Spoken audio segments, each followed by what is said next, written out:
Involved with the Cape Breton Multicultural Organization, and we have 3 members that is serving on the executive, and we have 2 members that's serving on the Nova Scotia Multicultural Organization as well from our organization here. So all in all, I think the Irish Benevolent Society takes part in just about anything that's going on. But like I said, our main objective is the promoting of our culture, which was very, very nil here at one time. Yes, in that regard, you've sponsored a book on the history of the Irish in Cape Breton. Yeah, we did. That book was very, very successful, and we had a lot of comments already about wanting to do a reprint of the book, but I don't know about that. Maybe it's possible, maybe it's not. But that went over very well, and Professor Mackenzie from Antigonish book, Reverend Luke Dempsey, he's not here, I think he's in Rome now, he's the one that started it, passed it on to Professor Mackenzie. And the Irish Benevolent Society also sponsors concerts on St. Patrick's Day. Yeah, well, St. Patrick's Day is usually our big time for the week, for the year, and everything that we all kind of pull everything together for that day. And all our members all over usually gather on that day for banquets, and usually that's where we crown our Shamrock Queen for the year.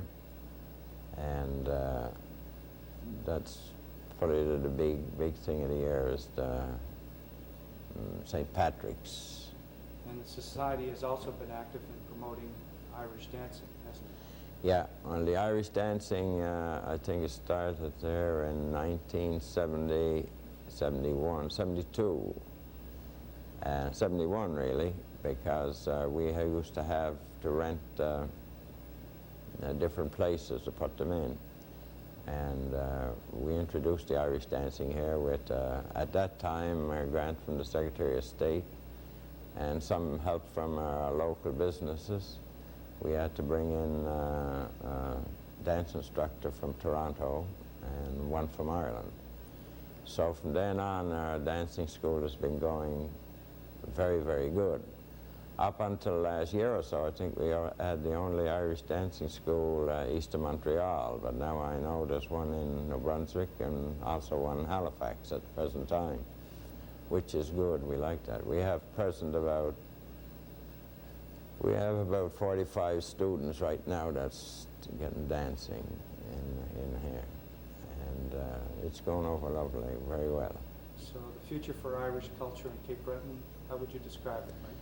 I think, well, there's going to be a lot of promoting of the Irish culture. I don't care where you are. It's difficult to promote the culture, but I think in the future we're going to be known, and I think everybody's going to know we're here. Let's put it that way.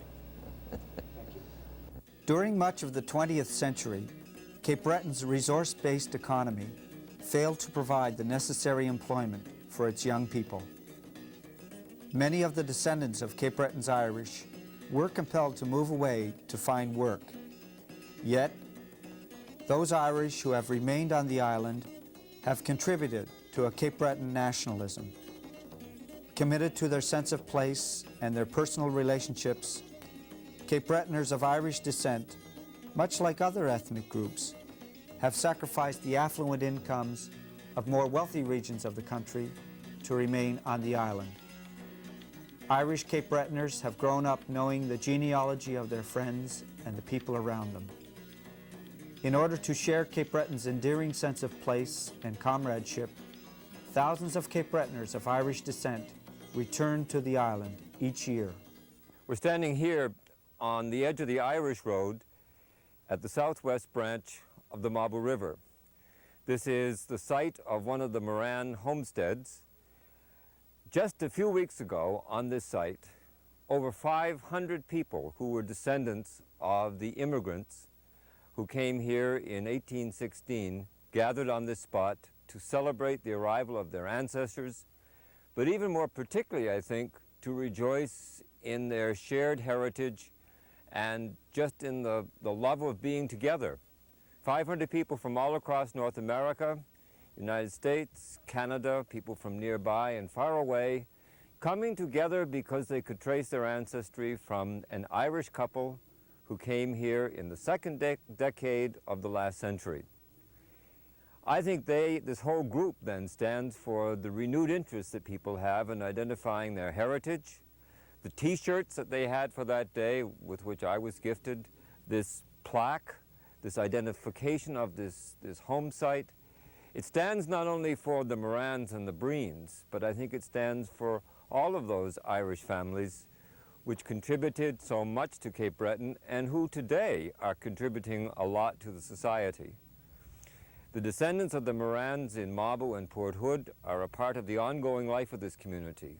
They're in business, they're teaching school, they're raising children, they're helping with fire departments, but many of them, just for the love of it, brought over 500 of their kith and kin together one summer day at the Upper Southwest Mabo homestead of the Moran family.